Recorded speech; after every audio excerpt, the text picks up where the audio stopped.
Assalamualaikum warahmatullahi wabarakatuh. Alhamdulillah, wassalatu wassalamu ala rasulillah wa ala alihi wa sahbihi wa mawala. Wa la hawla wa la quwwata illa billah. Subhanaka la ilma lana illa ma 'allamtana innaka antal alimul hakim. Rabbi israh li sadri wa yassir li amri wahlul 'uqdatam min lisani yafqahu qawli. Yang saya muliakan para guru kita, para orang tua yang hadir, pengurus Mushola Al-Mu'tasib, Bapak Ibu yang hadir pada malam yang berbahagia ini. Alhamdulillah, bersyukur kita kepada Allah Subhanahu wa taala, kita dipertemukan kembali. Rasanya sudah lama, Bu, ya. Kemarin diwakilkan karena suara tidak keluar, batuk. Alhamdulillah pada hari ini kita dipertemukan kembali dalam kajian rutin kita, hal-hal yang berkaitan dengan ibadah kita kepada Allah Subhanahu wa taala. Mudah-mudahan pertemuan kita pada malam ini diberkahi oleh Allah Subhanahu wa taala. Berselawat kita kepada Rasulullah sallallahu alaihi wasallam. Allahumma salli ala sayyidina Muhammad wa ala alihi wa sahbihi ajma'in. Rasul akhir, la nabiyya ba'dah. Tidak ada nabi setelah Rasulullah. Mudah-mudahan di yaumil mahsyar kelak kita mendapat syafaat dari beliau yang telah mengajarkan kepada kita bagaimana pondasi-pondasi hidup ini menyelamatkan kita dunia dan akhirat kelak. Tentu harapan dan doa kita istiqomah dalam melaksanakan ajaran-ajaran beliau. Salah satunya adalah menuntut ilmu, karena ilmu ini pokok. Jadi ilmu itu ada dua, ilmul abdan namanya satu, ilmul adayan satu. Ilmul abdan itu hal-hal yang berkaitan dengan hajat hidup kita, dan ini hukumnya tidak wajib, ya. Kalau punya keamanan, ada ilmu kepolisian, kedokteran, ya, segala macam bentuk dengan hajat hidup itu disebut dengan al-ilmul abdan. Yang wajib itu ada apalah? Al-ilmul adyan, talabal ilmu faridah ala kulli muslimin wal muslimah. Menuntut ilmu itu fardu ain. Ditekankan oleh Nabi di situ faridah. Kalau faridah kalimatnya berarti individu, ya, tidak mesti suami istri segala macam, tapi faridah wajib ain ala kulli muslimin wa muslimah. Diwajibkan setiap muslim dan muslimah. Jadi nuntut ilmu itu tidak ada beda antara laki-laki dengan perempuan dalam hal ilmul adyan, dalam hal-hal yang berkaitan dengan ilmu pokok agama. Apa itu ilmu pokok agama? Tentu yang pertama akidah. Akidah, hal-hal yang berkaitan dengan mengenal Allah. Ya, jangan hanya sebatas kita sholat, sujud, ruku, berdiri, tahiyat, tapi kita nggak kenal yang kita sembah itu siapa. Sama kayak orang bekerja tapi tidak tahu tuannya, kemana dia mendapat upah. Ya, ibu kerja di mana di sini? Siapa yang punya lahannya? Tidak tahu. Mau ibu bekerja itu? Yang punya lahan itu kita nggak tahu. Kita kerja di situ. Sama dengan orang yang beribadah, sholat siang malam, tapi tidak mengenal Allah. Berarti sia-sia, kan? Makanya ilmu pokok yang pertama mengenal Allah itu wajib, dan itu ada ilmunya. Hal-hal yang berkaitan dengan ma'rifatullah, mengenal Allah, sehingga muncul istilah dalam literatur keilmuan itu apa? Awaludin ma'rifatullah. Awal agama itu mesti kita dikenal dengan Allah. Adibu auladakum bis salasa. Ini hadis Nabi, ajar anakmu 3 macam. Yang pertama itu apa? Kenal dia dengan Tuhannya, kenal dia dengan Allah. Itu yang pokok yang pertama. Makanya ketika anak lahir, Yang pertama kita lakukan apa? Azan iqamah. Allahu Akbar. Seolah-olah memperkenalkan kamu keluar ke dunia ini, yang harus kenal pertama itu adalah Allah. Kenapa? Ruh itu ditiup oleh Allah. Maka tidak ada bahasa ruh itu diciptakan. Yang diciptakan itu jasad, Pak. Ya, kalau jasad diciptakan, tapi ruh nggak ada bahasa diciptakan. Wa nufikha mir ruhi. Bahasa di situ Allah tiupkan ruh tadi. Sehingga ruh itu mutlak milik Allah. Makanya Nabi Isa alaihi salam disebut dengan ruh dari Allah. Sehingga yang lebih kenal itu Roh Kudus katanya kan. Betul juga. Roh yang suci yang dimasukkan ke dalam rahim. Ya. Yang diciptakan jasad, iya, jasad diciptakan, ruh tidak. Makanya alastu bi rabbikum kata Allah. Nah, itu di alam rahim itu Bapak Ibu. Alastu bi rabbikum. Hai manusia, apakah aku ini Rabb kamu? Maka di alam arwah itu kita mengatakan bala syahidna. Betul ya Allah, kami saksikan engkau adalah Rabb kami. Baru kita lahir. Cuman karena terlena, tidak mau menuntut ilmu, kita kehilangan arah. Tidak kenal lagi apa tujuan hidup. Seolah-olah tujuan hidup itu hanya di dunia. Padahal tujuan hidup itu adalah kembali. Ya. Tujuan hidup itu apa? Pulang. Bukan sebentar. Maka Nabi gambarkan apa? Kun fid dunya ka'annaka gharib aw 'abiris sabil, kata Nabi. Kamu tuh harus di dunia itu seolah-olah seperti orang yang gharib, pergi merantau. Aw 'abiris sabil, atau seolah-olah orang yang berhenti sejenak untuk melanjutkan perjalanan. Nah, itulah gambaran kita hidup. Nah, itu ilmu yang pertama, tauhid. Ilmu yang berkaitan dengan Allah. Nah, bisalah belajar ya tentang hal-hal yang berkaitan dengan Allah. Ya, sifat-sifat Allah, nama-nama Allah. Yang kedua, ini yang kita pelajari ini disebut dengan ilmu syariat. Ilmu syariat, ilmu yang berpegang kepada ajaran agama. Makanya ketika wahyu pertama dalam Arba'in itu salah satu wahyu yang diturunkan oleh Jibril berkaitan dengan ilmu yang tiga ini. Yang pertama namanya iman. Apa namanya pertama Pak? Iman.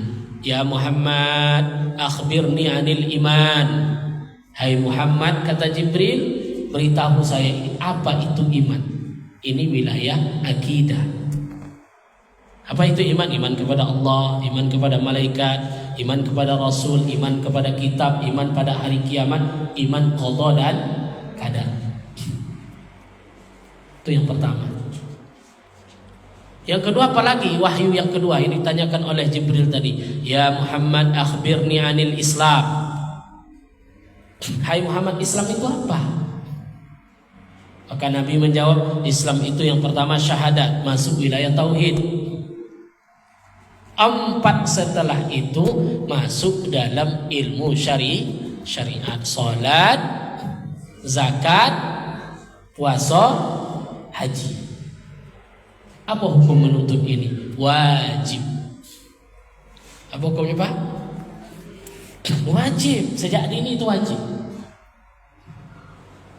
Ketika datang perintah salat, wajib kita mengajarkan anak-anak kita ilmu salat. Ruku, sujud, ya semuanya. Wajib. Tidak boleh tidak. Terus yang ketiga apa? Ini yang sering orang lupa. Ya Muhammad, akhbirni anil ihsan. Hai Muhammad, ceritakan kepada saya tentang ihsan. Apa itu ihsan? An ta'budallah ka'annaka tarahu Fa in lam takun tarahu fa innallaha yaraka. Hai Muhammad, kata Jibril, engkau menyembah Allah seolah-olah engkau melihat Allah. Andai pun engkau tidak melihat Allah, maka Allah melihat engkau. Nah, itu ma'rifatullah di situ. Ilmu, kalau bahasa sekarang, inilah ilmu etika. Maka kalau syariat tanpa etika, apa jadinya? Zindik. Contoh, bapak sholat, aurat laki-laki apa pak? Antara busek jo. Bapak pakai sarung sekarang di atas pusat satu bawah. Allahu Akbar. Sah nggak sholatnya? Sholatnya sah nggak bu? Ada nggak adabnya di situ? Nah, itu yang mulai hilang hari ini. Karena adab menimbulkan rasa. Karena adab menimbulkan rasa. Ketika rasa muncul, sholat bukan kewajiban pak, tapi sholat itu kebutuhan. Tidak kewajiban, sholat itu kebutuhan. Makanan seperti makan 3 kali sehari, seperti fisik butuh kepada nutrisi. Ketika ihsannya muncul, maka batinnya juga munculkan nutrisi. Apa nutrisi batin dari sholat? Ya, berbuat baik, berkomunikasi dengan Allah. Itu ihsan tadi. Maka orang yang dilengkapi ihsannya bagus, tauhidnya bagus, dia sholat, maka ketika itulah dia mendapatkan nikmatnya sholat. Maka orang-orang dulu kenapa dia sampai tengah malam sholat? Tidak ada bosan-bosannya. Tapi kalau lah bosan awak sholat terkacau tuh pak. Kenapa nak sholat? Dari kawan ketek sholat lah bosan soalnya. Karena tidak mendapatkan faedah dari sholat itu. Makanya ilmu yang perlu. Nah, ilmu hal-hal yang berkaitan dengan sholat. Jadi kajian kita kemarin sudah sampai hadas kecil. Sudah sampai masalah hadas kecil. Gimana kemarin cara menghilangkan hadas kecil? Wudu, udah tuntas wudu. Sampai terakhir hal-hal yang membatalkan wudu. Apa membatalkan wudu? Nah, tokonang. Berapa batang? Ompe. Ada banyak, ada 4. Keluar salah 1 2 jalan. Baik jalan belakang atau jalan depan. Apapun yang keluar wudunya batal. Meskipun yang keluar itu emas batangan, betul kan? Ada bapak tuh emas yang keluar wudu tetap batal. Angin tetap batal. Yang kedua hilang hilang akal bapak itu. Ibu tuh hilang akal, baik karena sadar atau tidak sadar. Salah satunya lolok. Lolok batal wudu. Tidur bisa membatalkan wudu, tapi tidur yang betul-betul tidur, bukan tidur karena mengantuk. Terus yang ketiga, bersentuh kulit laki-laki dengan perempuan yang bukan mahram. Yang keempat, menyentuh kemaluan anak Adam, baik punya sendiri ataupun orang lain. Contoh mencebok cucu kemarin kan. Dengan apa? Bikafin, dengan telapak tangan. Kalau nak telapak tangan tak batal. Contohnya ibu cebokkan cucu pakai kaki, tak terlalu tu. Ibu tu kan air sedikit, malas dia ambil wudu. Ini kan cucu pakai kaki. Batal enggak wudu? Ya tak. Kenapa tak batal? Karena bukan dengan telapak tangan, tak batal. Rupa ada ilmu baru tu ibu tu esok pakai kaki kan, tak batal. Dia tidak batal dia. Tak batal. Karena pakai alasan salam dengan bukan mahram pakai sol namanya. Maka Ustaz dulu kan pakai solnya. Sallallahu alaihi wasallam dengan jemaahnya kan pakai alas. Ya, karena bersalam pun tidak boleh kalau yang bukan mahram. Cuma tradisi orang dulu kalau gurunya datang halal bihalal salamnya kan. Ya, pakai alas. Supaya terhindar dari dosa. Tidak boleh salam yang bukan mahram tadi. Itu. Lanjutkan kajian Bu. Kalau masalah hadas lah selesai ya. Yahrumu bil hadas. Haram hukumnya orang yang berhadas. Jadi kalau awak berhadas apa-apa yang haram. Yang pertama sholat. Jadi kalau ada orang yang berhadas sholat bukan dapat pahala, tapi dapat dosa, makanya haram. Ketika dalam sholat itu batal, tak boleh dilanjutkan, meskipun dia imam. Allahu Akbar, rupa imam tu nak tahan buang air buang angin keluar sedikit, maka imam pun keluar dari sholat. Makanya yang di belakang imam tu harus yang bisa imam. Ya karena pernah kejadian tuh, di mana saya sholat tuh imam tuh atau duduknya Pak, Allahu Akbar lah separuh, 2 rakaat, batal wudhu imam. Tentu imam langsung keluar, tidak mungkin permisi imam tuh kan. Pas imam keluar yang belakang imam tidak paham, akhirnya sholat bubar. Saling-saling gini lah langsung kan siapa yang kenapa kan. Jadi harus ada aturannya. Kalau imam batal sholat, imam keluar, maka yang belakang imam langsung mimpin sholat. Karena sholat tidak batal dengan 3 gerakan. Di luar 3 gerakan. Kalau masih 1 langkah, 2 langkah itu tidak batal. Makanya isi saf yang dapat itu maju pula yang satu. Jadi maka saf pun penuh. Di situ. Jadi imam itu apakah boleh diganti? Boleh dia. Kalau wudhunya batal atau yang belakang menengok, Allahu Akbar. Rupa yang belakang tuh menengok sarung imam tuh di belakang kena apa rokok kan berlubangnya tuh. Imam tuh tidak sadar. Berarti aurat terbuka. Berarti imam batal sholat. Nampak yang belakang harus dihentikan imam. Dia maju untuk sebagai imam. Karena imam ketika auratnya terbuka maka sholatnya menjadi batal. Jadi maka ibu yang perokok, ada yang perokok sih kok Pak. Merokok itu biasa banyak sarungnya bolong-bolong kan. Bolong sih kok bolong. Yang saya tahu kenapa? Karena banyak orang tua merokok kan tengok sarungnya tidak layak pakai. Sarung masih bagus, tapi sudah tidak layak pakai karena banyak lubang. Yang membuat aurat terbuka. Ya. Karena mau keluar berapa saf yang mau dilangkahi. Benar di jamaah. Ya harus keluar dia. Harus keluar. Minta izin kan ke belakang.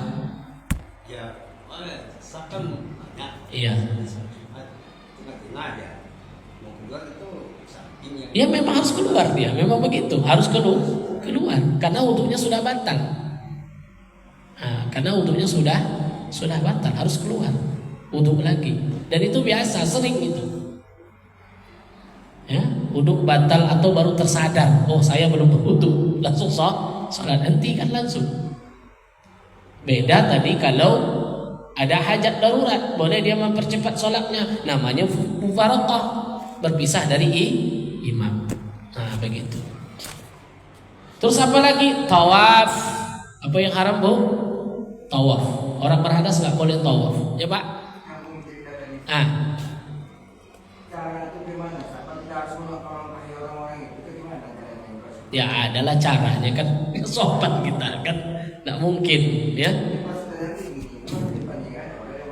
Dia memang tidak boleh lewat menghadap orang sholat. Kan bisa aja ke belakang sampai saf ke belakang antara celah-celah orang.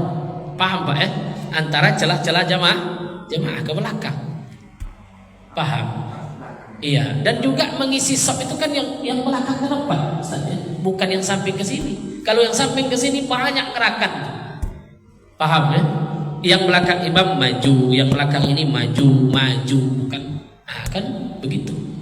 Berarti juga bergeraknya ke belakang, bukan berjalan di atas orang sholat.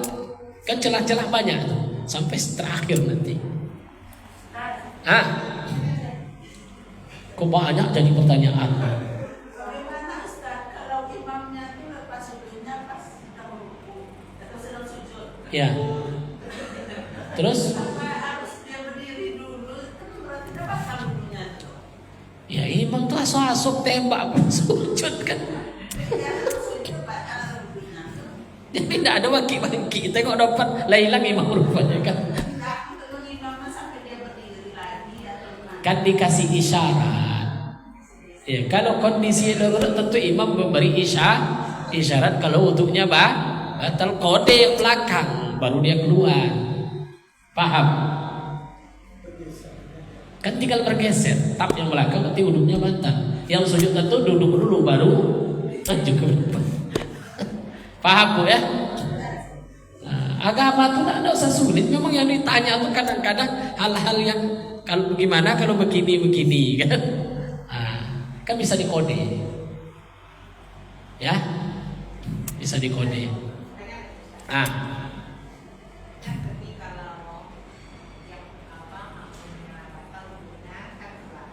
Iya, iya.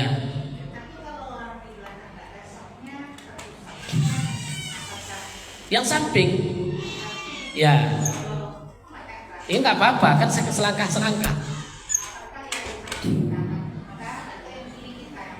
Yang mana? Yang bergeser dari kiri ke kanan. Karena saf yang diisi itu saf yang mana? Aturan saf kan satu, maju sini, baru sini, maju sini, baru sini.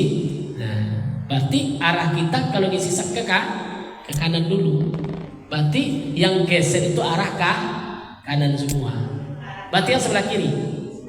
Nah, berarti yang sebelah kiri ngisi.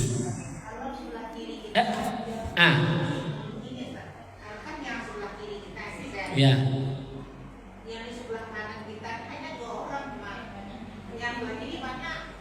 Ya kan satu orang satu langkah nggak batal sholat, nggak salah. Nggak apa-apa. Ya. Kan satu langkah masing-masing satu langkah, nggak masalah. Masing-masing satu langkah dia. Ya. Jadi yang haram yang pertama apa tadi? Sholat. Yang kedua tawaf. Yang ketiga wassujud. Haram hukumnya sujud bagi orang yang berhadas. Walaupun sujud syukur. Dia pulang dari jemaah haji sampai bandara wudhu nggak ada, dia sujud, maka sujud itu hukumnya haram. Ya, paham ya? Karena kita sujud ke siapa? Kepada Allah. Dan sujud mesti menghadap. Ini kok kadang sembarang aja sujud tak kemana-mana.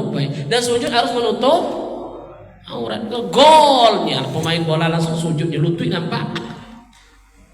Itu lebih kepada selebrasi namanya. Bukan sujud syukur, tapi selebrasi.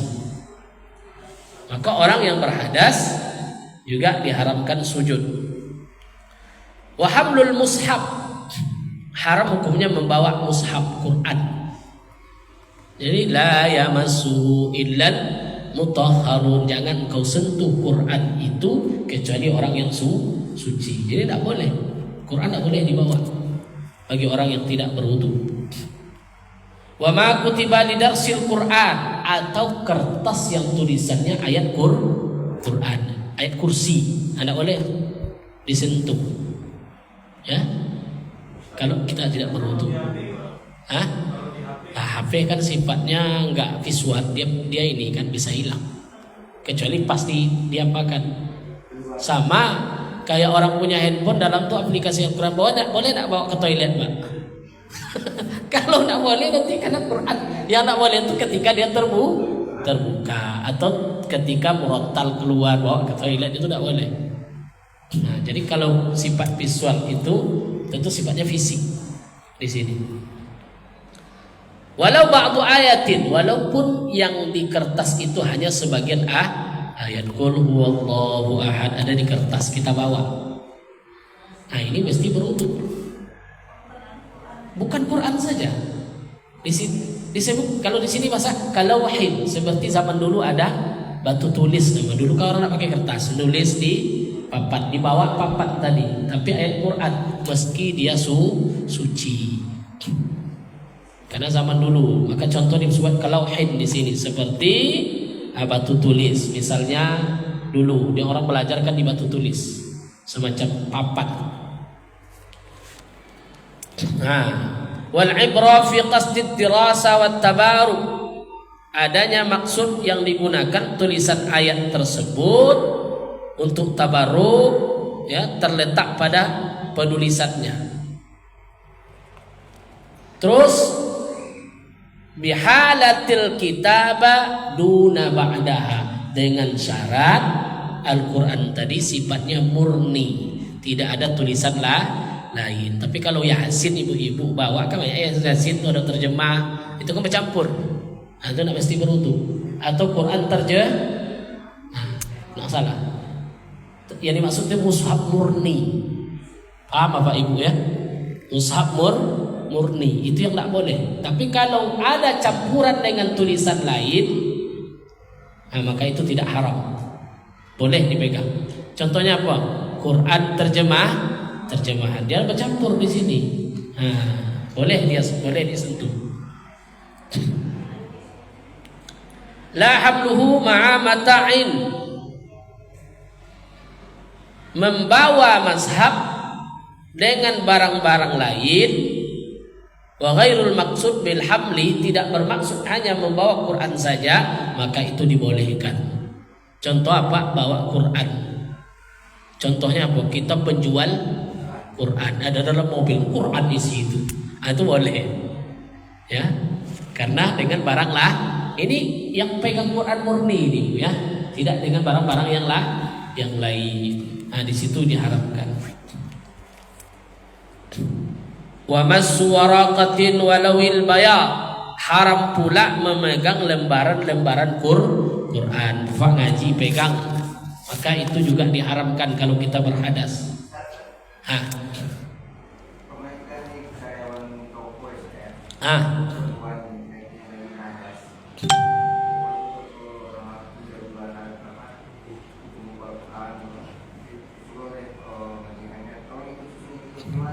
Kalau Quran murni mesti berutuh. Kalau Quran makanya penjual Quran tuh dawab, bagus wujudnya dawab, ya, nggak bercampur. Jadi mulia juga kita menjual Quran tuh, karena kita terus berutuh, kan. Kecuali darurat. Ya, kalau darurat ya nggak boleh. Tunggu dulu, nanti sampai sana. Banyak orang kalau diakal-akali sudah tuh. Haram pula memegang lembaran mushaf, ya, meskipun bagian yang kosong. Au nahwi tarfin a'idda lahu wa huwa fi, atau memegang mushaf yang dibungkus. Paham, dibungkus mushaf tadi dipegang bungkusnya, tetap haram. Kan hamlah itu kan membawa bahasanya, membawa. La qalbu waraqatin bi'audin, tidak haram kalau membolak-baliknya dengan aud, kayu. Kan ada dulu kayu-kayu apa tuh. Nah, dia nak pegang yang nak boleh itu bersentuhan langsung, meskipun pakai kaos tangan, karena hamlah. Kecuali memegang hamlahnya, apa beda hamlah? Hamlah itu memegang, membawa. Kalau membalik itu beda, tidak bersentuhan kulit, ya. Wala ma'at tafsir. Disebutkan di sini tidak kalau ada terjemahan atau kitab tafsir atau ada barang yang lain, ada tambahan, maka ketika itu tidak haram membawanya. Ini Quran murni. Walaupun tidak secara persis, meskipun Qurannya lebih banyak. Kalau terjemahan kadang banyak Qurannya kan daripada tulisan yang lain. Nah, itulah masuk Yasin tadi. Kamu yang susun Yasin tuh, nah itu tidak mesti beruntung itu, boleh. Nah, ini ibu-ibu wirid kebetulan di jemaah itu ada yang Korea, iya. Jadi waktu bacaan ayat suci Al-Quran sebenarnya dia, tapi dia sedang berhadas. Membaca nggak masalah kalau berhadas, yang nggak boleh memeh.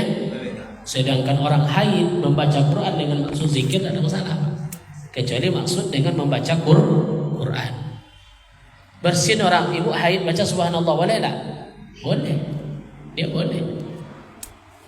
Nah, atau ada qari dia baca Quran, dia berhadas tapi tidak pegang Quran, boleh. Nah, boleh kita baca. Kalau baca tidak ada masalah. Meskipun dalam keadaan berhadas. Yang tidak boleh itu sedang berhadas, Pak. Tidak boleh itu. Ya, tidak boleh membaca Al-Quran. Wala yamna'u sabiyyun muhdithun mumayyizun. Tidak haram membaca Quran anak-anak yang belajar Al-Quran. Itu tidak haram tuh, Pak. Anak-anak belajar ngaji itu tidak haram. Karena dia untuk ta'lim, untuk belajar. Nah, tidak masalah. Hamlu ramsu nahwi mushaf lihajatin ta'limihi wa darsihi. Karena dia dalam proses belajar, dalam proses mengajar. Itu tidak masalah. Nah, pelajarannya. Wa yahramu haram tamninu ghairul mumayyiz min nahwi mushaf. Haram mendalamkan pelajaran mazhab yang tidak sepadan kepada anak yang belum sampai umur. Contoh baru anak-anak belajar yang tidak sesuai dengan akalnya, tidak boleh disampaikan, Pak. Jadi ada batas-batas. Rasul mengatakan khatibu qadra uquluhum. Kalian itu mengajar, kata Nabi, harus sesuai dengan akal lawan kita bicara. Kalau anak-anak tidak boleh kita pahamkan nanti kajian-kajian yang bersifat itulah kadang-kadang salah kaji juga tuh. Bisa jadi salah kaji, salah tangkap. Nah, tidak boleh.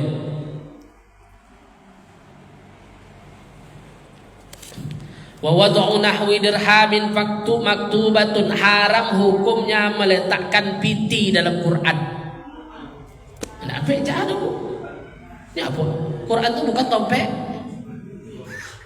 Mana piti tadi itu supaya apa? Letakkan dalam, kalau di Siko bahasanya dirham. Karena duit dulu dia. Wa wad'a nahwi dirham fi maktubah. Demikian pula haram hukumnya meletakkan uang, menyimpan uang dalam syaratnya menyimpan untuk jago lama.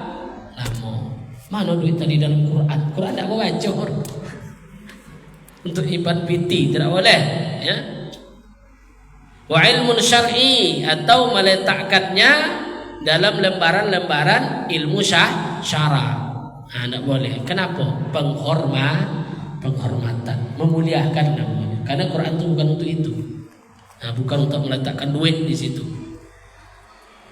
Khilafan, tapi sebagian ulama tidak sependapat. Ini sebagian. Jadi ada perbedaan pendapat di sini. Wa yusannul qiyam lahu kal alim bal aula. Sunnah berdiri menghormati Al-Quran sebagaimana berdiri menghormati orang alim. Makanya Quran tidak boleh sejajar dengan kita dulu. Ibu baca Quran, letakkan Quran di lantai, itu tidak beradab, ya. Karena Al-Quran itu mulia. Tidak boleh. Makanya kita sunnah berdiri menghormati Quran sebagaimana kita menghormati orang alim. Jadi adab ke ulama juga diajarkan di sini. Adab kepada guru. Sekarang kan dengan guru aja kadang-kadang ada yang tidak cium tangan. Nah, di situ letaknya adab. Ya? Atau suami istri dengan suami ada adab. Kalau salah cium tangan. Ada istri yang tidak cium tangan ke suaminya. Salah mengikoi pak. Kurang adab itu, kurang adab. Jadi itu memuliakan. Wa yukrahu ma kutiba alaihi.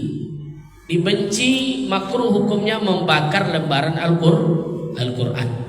Tidak boleh dibakar lembaran-lembaran Al-Quran. Illa li ghardin nahwi siyanihi, melainkan bermaksud semacam menjaganya. Untuk menjaga daripada berserak-serak lembaran tadi, maka membakar itu untuk menjaga Quran. Faghasluhu aula, rupanya membasahkannya lebih aula daripada membakar. Memasukkan ke dalam air kan hilang tintanya, lebih aula, lebih bagus daripada membakar. Itu haram karena hadas kecil. Sesuatu yang diharamkan ketika kita berhadas kecil. Terus apa lagi? Wa yahramu bil jinabah. Apa-apa yang haram ketika ibu, ini khusus untuk ibu-ibu nih. Anda kan ibu-ibu apa-apa ya itu. Hadas besar. Apa-apa yang diharamkan berhadas besar, amkathu fil masjid, berlama-lama di dalam masjid. Masuk boleh tak? Boleh, tapi tidak boleh Makanya Bu, tidak pernah Rasul mengajarkan ijab qabul nikah itu di Ada enggak zaman Nabi orang nikah di masjid? Ada enggak? Enggak ada. Terus kita mau nikahkan anak di masjid boleh atau tidak?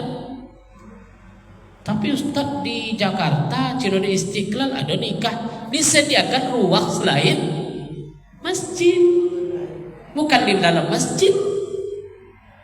Ada masjid-masjid besar membuat acara pernikahan. Coba ibu cek di situ, ya. Seperti Masjid Istiqlal, masjid itu nih acara hajat orang, dia tidak di dalam masjid. Ada ruang khusus. Makanya untuk apa? Menjaga. Jangan-jangan cantiknya haid. Ya ibu-ibu kok tidak bisa ditogang untuk masuk sodor yang haid masuk. Iya kan? Haid pun tetap masuk dia. Padahal di sini al-makthu fil masjid, orang haid tidak boleh berlama-lama dalam masjid. Ya. Wa qiraatil Quran biqasdihi, haram hukumnya orang haid membaca Al-Quran dengan maksud kecuali zikir, paham ya? Nah, tergantung niat ibu nanti. Contoh ibu Allahu la ilaha illa, baca ayat kursi. Apa maksudnya? Oh, saya maksudnya zikir, Ustaz. Boleh. Tapi kalau maksudnya membaca Quran, tidak dibolehkan. Ketika kita sedang junub, Pak. Ya, ada besar. Nah, tidak boleh di situ. Ya. Dan juga orang haid. Ya, dan juga orang haid. Tidak boleh seperti itu. La bi khuruji talqin salatin wa qiraatin wa shaumin. Jadi orang yang haid itu tidak boleh, juga haram hukumnya sholat. Sholat tadi udah jelas ya. Sholat. Kemudian membaca Al-Quran secara langsung. Nah, itu tidak boleh dia. Wa shaumin, puasa. Ini tambahan, ini orang haid. Kalau orang junub boleh tidak puasa, Pak? Wajib, tetap wajib dia puasa. Kalau orang haid ada plus satu tambahan yang haram, berpuasa. Maka siapa hadas besar yang haram hukumnya dia berpuasa? Haid, nifas, wilah. Kalau junub tetap wajib puasa. Sah tak makan sahur dalam keadaan junub? Sah. Boleh paham Pak Ibu itu ya? Berniat puasa dia dalam keadaan junub, sah tak puasanya? Sah. Sahur, baru dia mandi, boleh, tidak ada masalah. Yang salah paham pula nanti kan.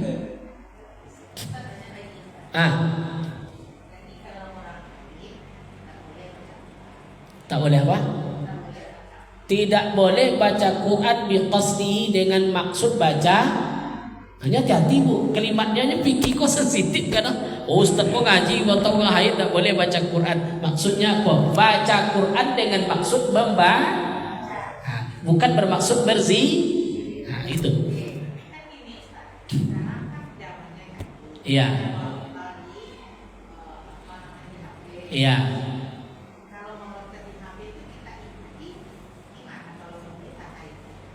Kalau dengar tidak ada masalah Bu. Yang tidak boleh melafazkan dengan maksud membaca itu. Kalau mendengar murattal bagus. Dalam hati tidak ada masalah. Kan di sini dalam hati, di sini talaffuz di sini. Kalau bahasa qiraat berarti talaffuz berkali. Kalau dalam hati tidak ada masalah. Paham ya? Tidak boleh orang haid, nifas, wiladah, junub baca Quran dengan maksud membaca. Tapi kalau maksud zikir boleh, karena zikir itu hampir semuanya ayat-ayat Quran. Begitu. Contoh zikir baca kursi kan zikir kita tuh. Dia tidak maksud baca. Umpamanya sore kita ada zikir sore. Apa zikir sore? Pertama baca. Apa zikir sore bu? Zikir pagi sore. Pertama baca apa? Dapat ayat kursi. Qul Allah. Qul a'udzu birabbil falaq. Qul a'udzu birabbin nas. Tuh. Amsayna, kalau subuh asbahna. Kan banyak tuh Al-Quran semua kursi, tapi maksudnya tidak ada masalah, tetap dapat pahala. Jadi niatnya, saya zikir sore, saya haid, boleh tak zikir sore? Boleh. Padahal isi zikir sore itu kan ayat Quran semua, Fatihah, Qul Huwallah, ayat kursi. Bahkan Sayyidul Istighfar di situ kan. Sayyidul Istighfar, amsayna, asbahna wa asbahal mulku lillah, la ilaha illallah wa la syarika lah, lahul mulku wa huwa ala kulli syai'in qadir. Di situ semuanya. Dan zikir itu juga dari Al-Quran. Begitu. Kalau bisa usahakan zikir pagi sore itu jangan lupa. Kan tinggal baca sambil bawa mobil juga bisa baca. Ya kalau hafal, coba ibu 3 kali membiasakan hafal langsung tuh. Sore amsayna wa amsal mulku lillah, la ilaha illallah wahdahu la syarikalah, lahul mulku walhamdu wa huwa ala kulli syai'in qadir. Terus apa lagi?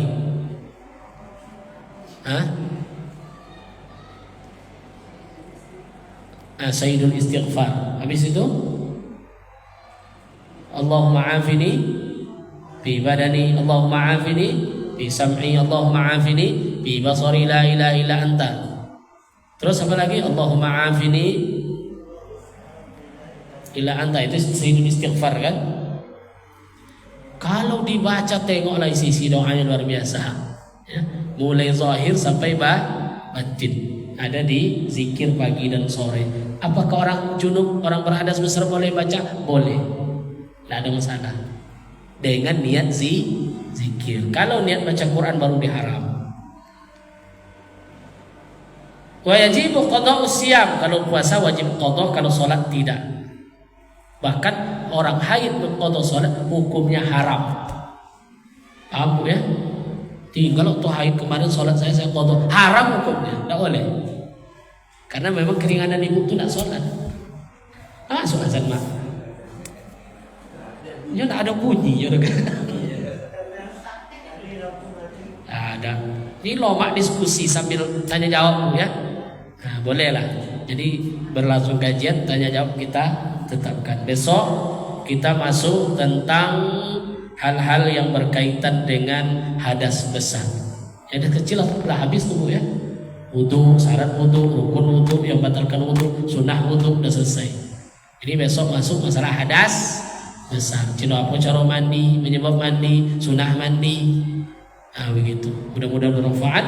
Subhanakallah wa bihamdika asyhadu an la ilaha illa anta astaghfiruka wa atubu ilaik. Assalamualaikum warahmatullahi wabarakatuh.